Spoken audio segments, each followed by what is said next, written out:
Rebonjour, chers frères et sœurs.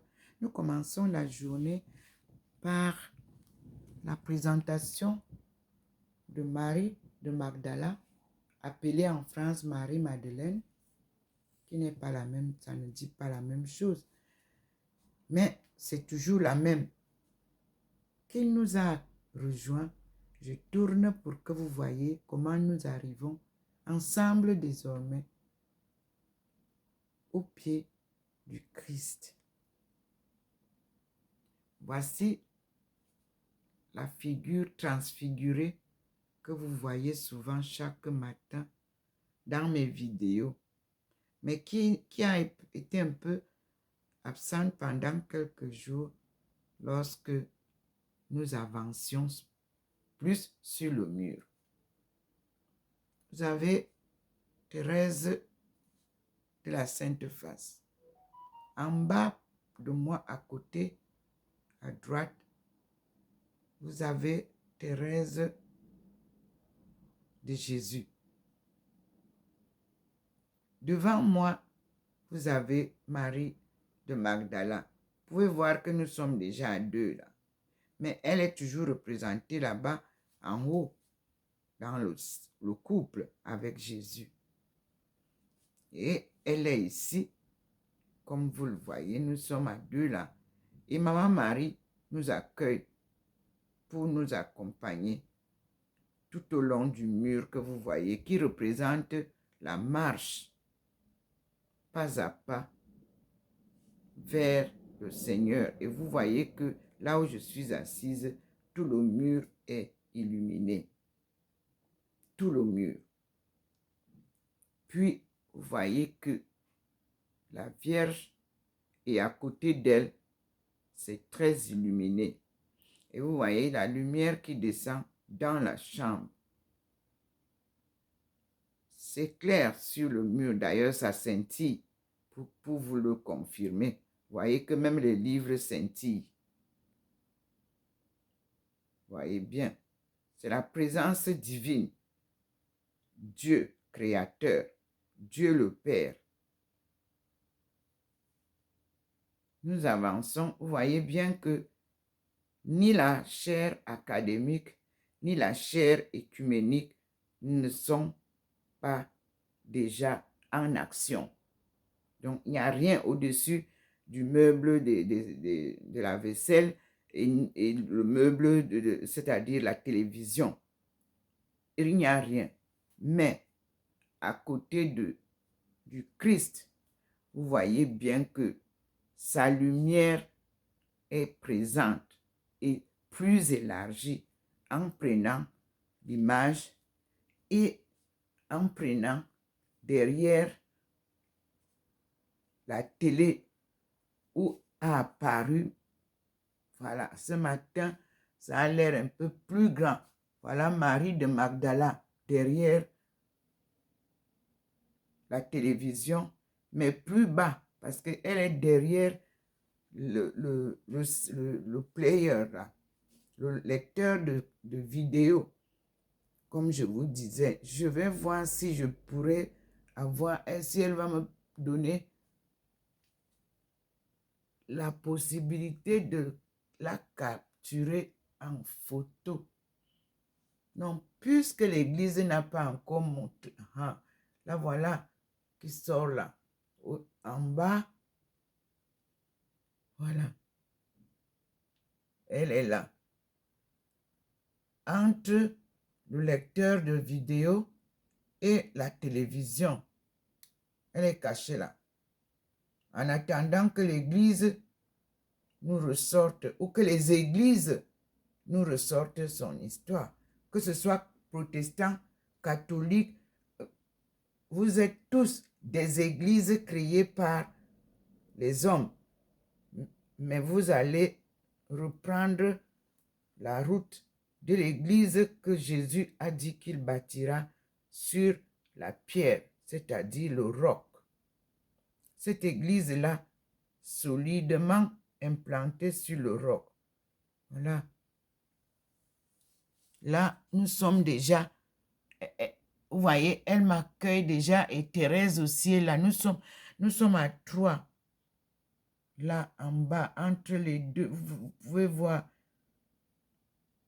Difficile de capturer. Ce ne sont que les professionnels photographes qui peuvent nous prendre ça. Mais bon, je prends quand même l'image telle que je peux pour que vous voyez. Elle nous a rassemblés là. Nous sommes Thérèse de Jésus, Thérèse de la Sainte Face qui vous parle et Marie de Magdala. Nous allons vers Maman Marie. Ici, elle est là. Le Seigneur a illuminé sa maman. Marie est Notre-Dame de délivrance. Elle porte son fils à la main gauche, pas à la main droite. À la main gauche, et elle a son épée à la main droite. Et ça, c'est pas moi qui ai fabriqué ça. Cette statue, je l'ai achetée à Paris, où elle est vénérée depuis des siècles. Marie, Notre-Dame de délivrance. Elle est donc là maintenant pour accompagner l'œuvre de son fils. Cette Marie qui est posée ici, lorsque j'ai expliqué aux leaders de l'Église orthodoxe à Saint-Louis mes visions, j'ai reçu ça. Ça veut dire qu'ils ont cru et ils m'ont offert ça.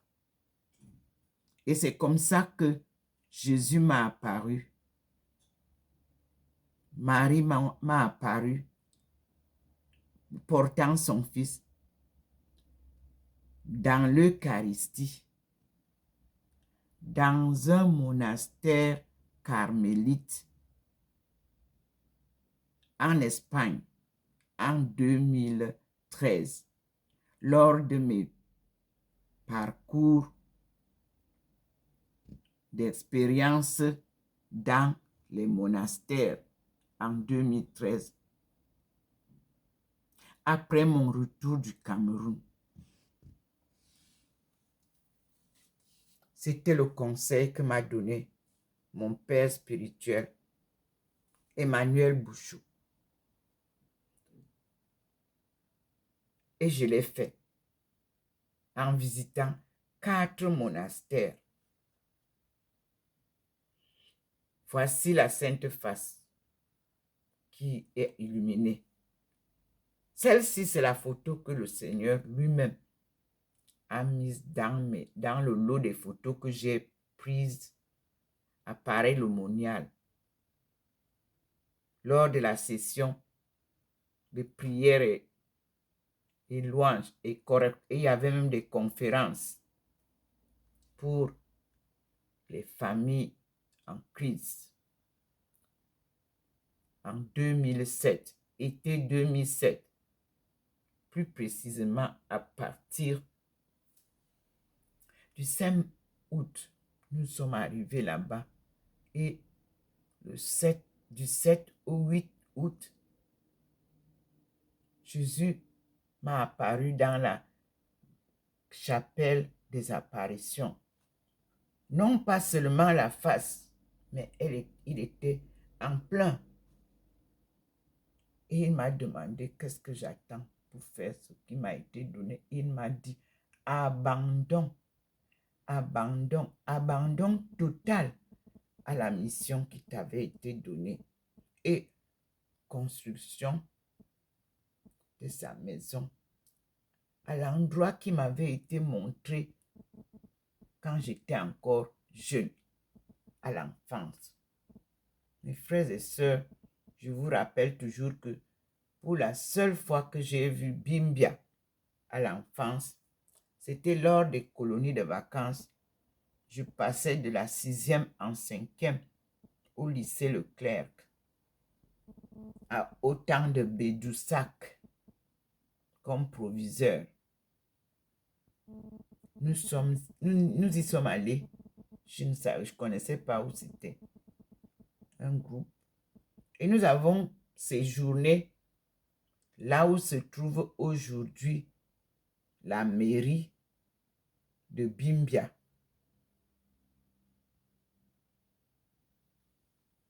Limbe 3. Et là aussi, il y avait les ruines d'une imprimerie. Selon les rapports qu'on nous donnait en tant qu'enfants, on nous expliquait comment Alfred Sacker a créé cet endroit-là, ainsi de suite. On était enfants. Ce qu'on a pu comprendre, on a compris, mais le reste, nous, on était dans les jeux, dans la joie d'être en vacances. Mais ce qui s'est passé là-bas, c'est que après avoir passé la première nuit, très tôt le matin, j'ai eu envie de faire pipi. Je suis partie dire à la surveillante, celle qui nous suivait, que je vais faire pipi. Elle m'a dit, va derrière la maison. Tu veux faire caca? J'ai dit non, je vais faire pipi seulement. Elle dit, va derrière la maison. Il faisait encore noir.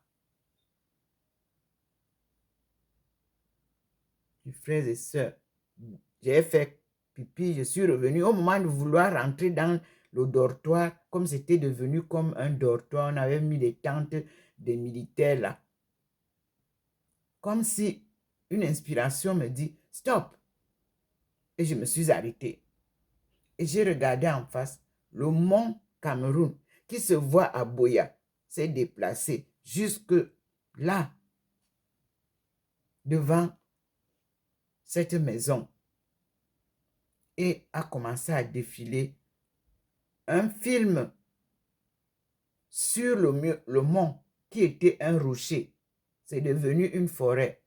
Et les gens ont défriché et les femmes ont cultivé et là, elles ont récolté, elles ont porté sur les hôtes, sur le dos. Ça passait comme un film. Et j'étais plantée là comme si on m'a collé au sol. Et je regardais ce qui se passait.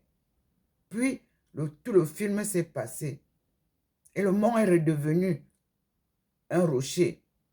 Il s'est retiré.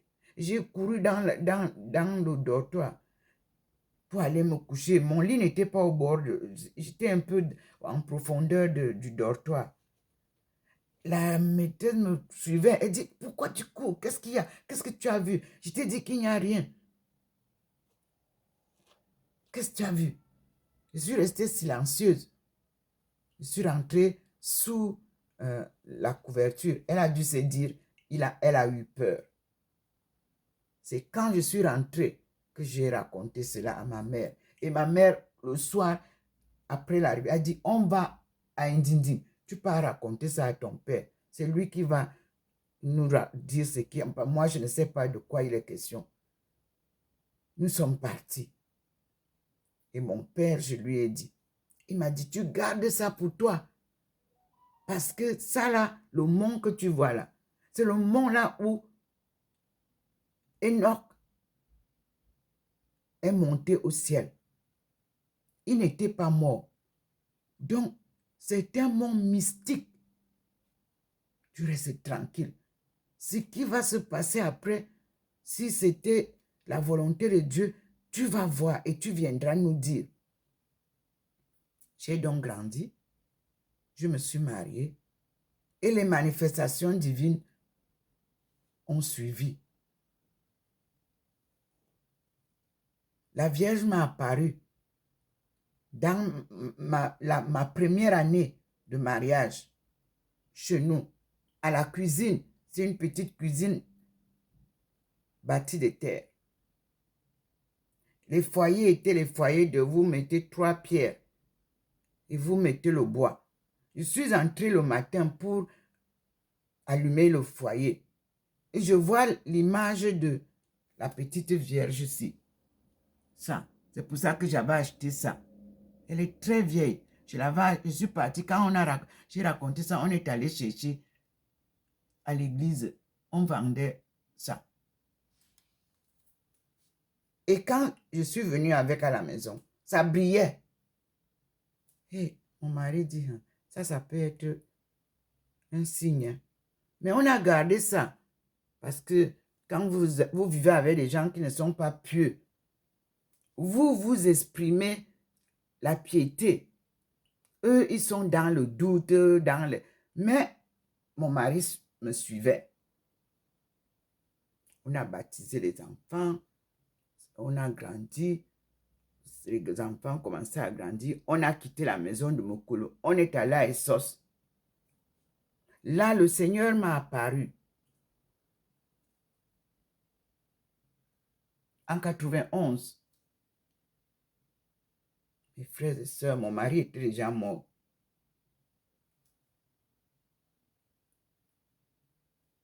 La lumière est entrée dans la maison. Et puis, ça a allumé le mur. Et le mur est devenu comme des gens qui courent. Et Jésus les poursuivait. Ne courez pas, ne courez pas. Mais les gens couraient. Et devant eux, il y avait le feu. Il dit, ne courez pas, vous allez tomber dans le feu. Et les gens couraient, ils tombaient. Ceux qui tombaient dans le feu, ceux qui... Ils criaient derrière eux, personne ne suivait. C'est passé.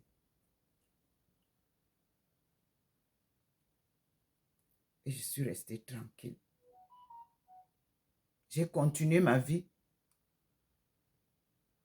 à Douala, où donc, en 1985, le Seigneur m'a apparu.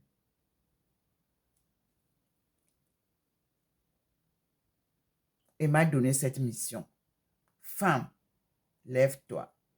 Un devoir t'attend. Va et dis aux femmes de ton peuple que le redressement de la cellule familiale incombe à la femme. Il avait dit, vous incombe. J'ai eu peur. Il a dit, incombe à la femme, c'est-à-dire toutes les femmes. Une cellule familiale en crise. Mes frères et sœurs, c'est pour ça que quand j'ai initié l'association de la famille universelle, je l'ai appelée la famille universelle du tsunami. Parce que toutes les familles sont dans un tsunami qui n'a pas de nom.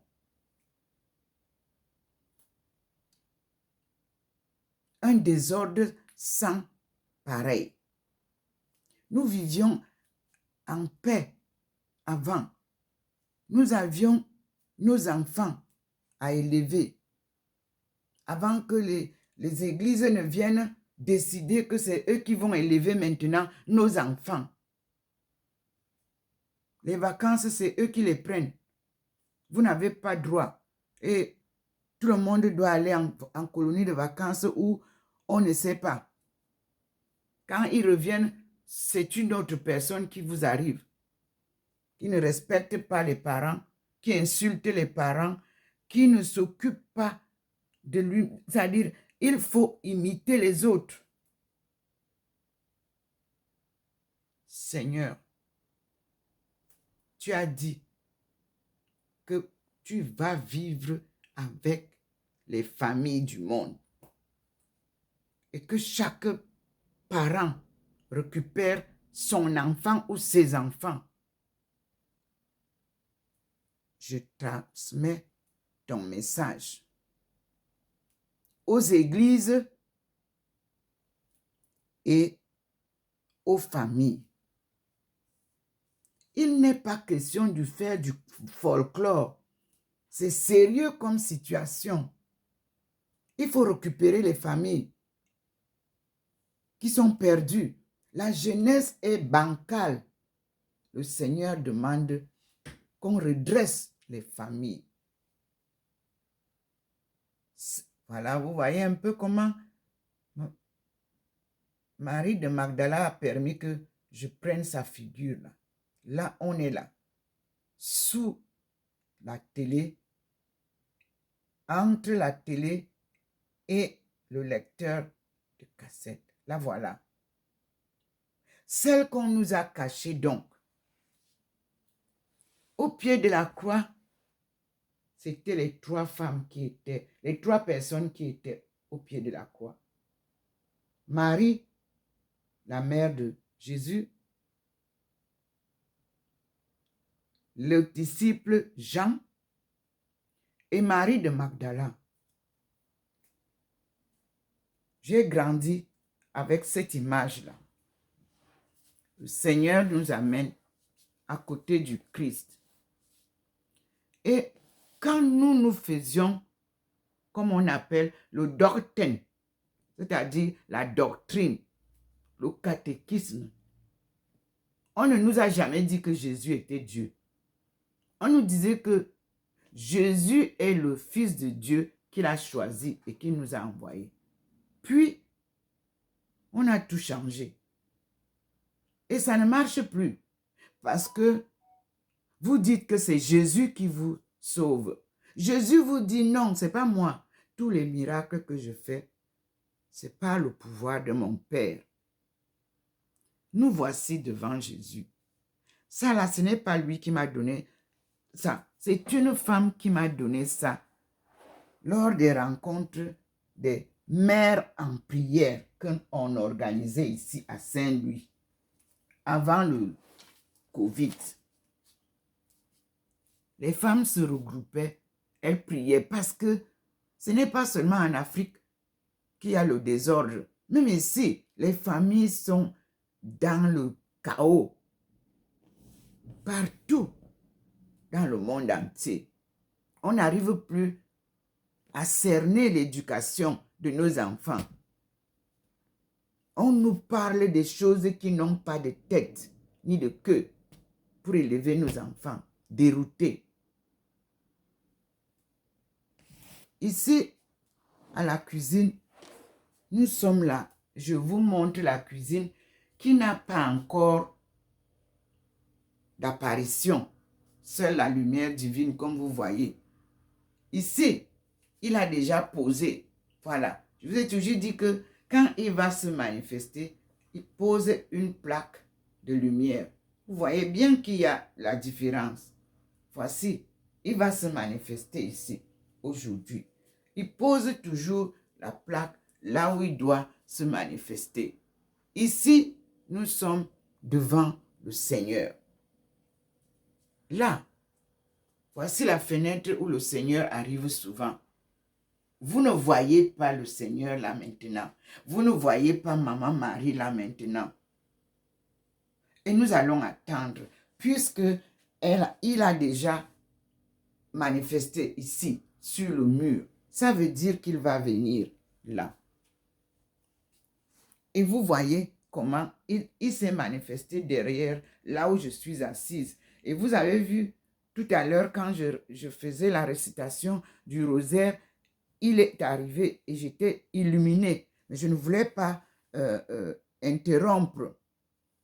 Derrière, il me fait le rapport du jour du mariage de Jésus et Marie. Dans le temps, c'était comme ça qu'ils se mariaient. Et vous avez là, derrière, ça se manifeste. Et vous voyez qu'il n'y a pas encore les bandes comme il fait souvent. Ou même sur le mur, il n'y a pas les bandes. Mais ce qu'il y a de très important ici, c'est que en même temps que Marie de Magdala est derrière la chaire écuménique, c'est ici qu'elle m'a rejoint. Et vous pouvez voir que nous sommes à deux. Et Maman Marie est devant nous. Vous voyez bien qu'il y a trois lumières là, trois personnes qui sont illuminées. On est blanchâtre, mais nous ne sommes pas blanches, nous sommes noirs. Et vous allez découvrir ça, parce que Marie de Magdala vient d'Éthiopie. C'est là-bas que se trouve la ville Magdala, à la frontière, où il y avait trop de guerre souvent. Je vais donc m'asseoir pour vous faire vivre les merveilles. L'apparition de Marie de Magdala. Et vous pouvez voir comment je viens m'asseoir et la lumière du Seigneur me transfigure. Vous-même, vous voyez comment je suis blanchâtre. Et nous disons merci au Seigneur. En ce 7 février 2024, ma joie est immense. Je vous dis, ma joie est immense. Pourquoi? Parce que j'ai pu, depuis 7 ans que je recherche la possibilité de retrouver les leaders de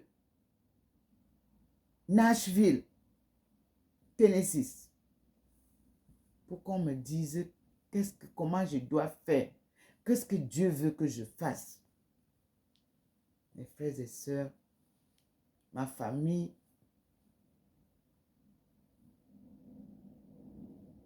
a récupéré mon dossier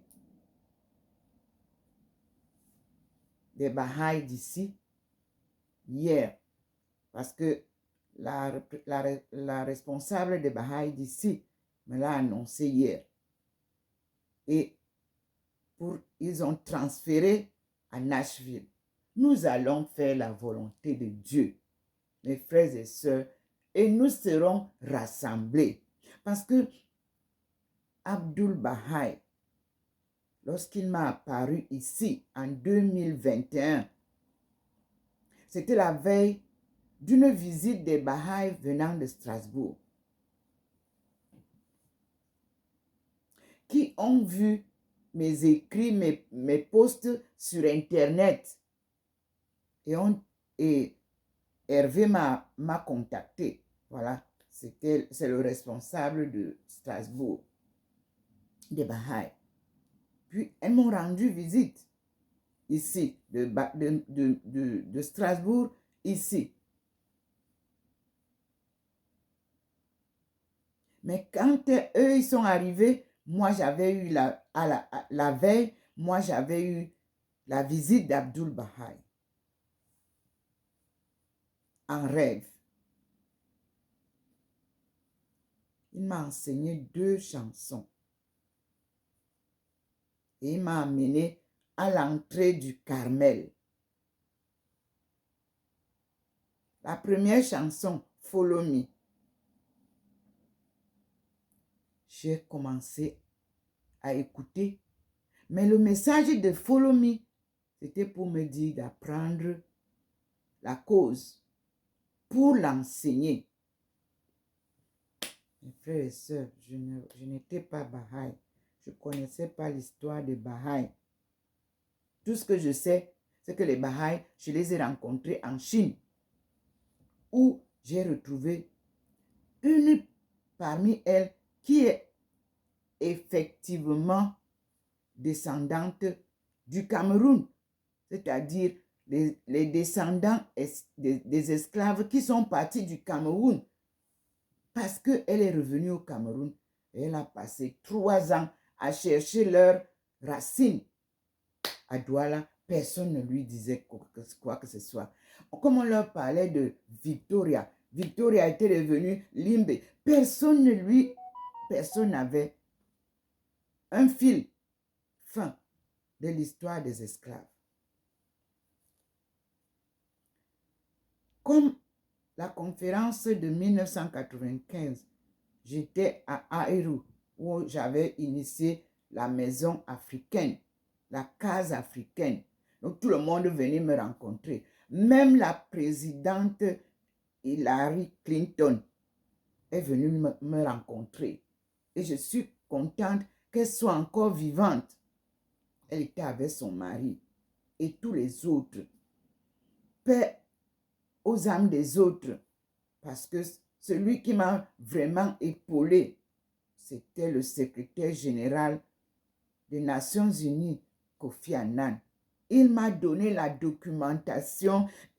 Parce qu'il venait en Chine. J'ai dit, Seigneur, s'il était encore là, ce serait vraiment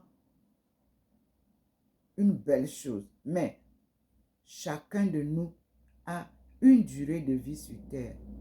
Lorsque ce terme-là arrive, le Seigneur vous reprend. Que son âme repose en paix. Puis, Mandela et Winnie Mandela. C'est l'Afrique du Sud qui m'a soutenu parce qu'ils étaient... Mais on n'avait pas le droit d'aller voyager en Afrique du Sud avec le passeport camerounais. Je serais partie. Ce sont eux qui m'ont documenté sur l'histoire de l'Afrique. Le développement, ils étaient prêts. J'ai aidé Winnie lorsqu'ils sont venus avec les jeunes. Elle m'a dit, maman, aide-moi. Vous avez les photos. Elle m'a dit, tu me rejoins en Afrique du Sud pour qu'on puisse réaliser le décollage de l'Afrique. Seigneur, ma soeur est allée se reposer en paix. Elle a souffert. Elle a aimé son homme. Elle a vécu pour son mari. La politique les a brisés. Seigneur, les familles souffrent avec ce mot politique que chez nous, dans ma tribu, étonne. On dit, Obama, comme politique, ne me fais pas la politique, c'est-à-dire mensonge, manipulation, tromperie, escroquerie. Nous ne connaissons pas la politique chez nous. On aime la vérité. Nous sommes le peuple de Dieu qu'on appelle Be, c'est-à-dire les. Nti, Dieu. Donc, les fils de Dieu, les descendants de Dieu, les créatures de Dieu. Benti. Nous ne sommes pas Béti. Non. Vous verrez toujours que partout où on raconte l'histoire du Cameroun, on met les Étones à part. Les Manguissa à part. Parce que les Manguissa et nous, on était ensemble. La politique est venue nous séparer. Mais vous verrez que l'Étone est parlé proprement. Et le Manguissa, on a seulement fait le changement des tons. La culture est la même. La vie de famille est la même entre les Manguissa et les Étones. À vous, moment. En même temps, je parle en Étone, excusez-moi. Donc, vous voyez comment le Seigneur scintille quand je vous fais mon témoignage. Je suis devant la lumière divine et je vous raconte mon histoire pour qu'elle ne soit pas falsifiée demain. C'est lui qui m'a dit ça. Quand je donne mon nom, il faut que YouTube écrive mon nom correctement.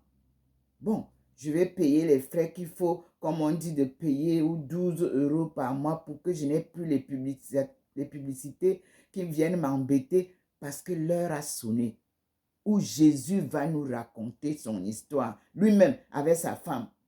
Donc, il nous a envoyé sa femme maintenant. Nous l'avons. Marie de Magdala n'est plus à chercher. Elle est arrivée. Elle est là. Elle se montre.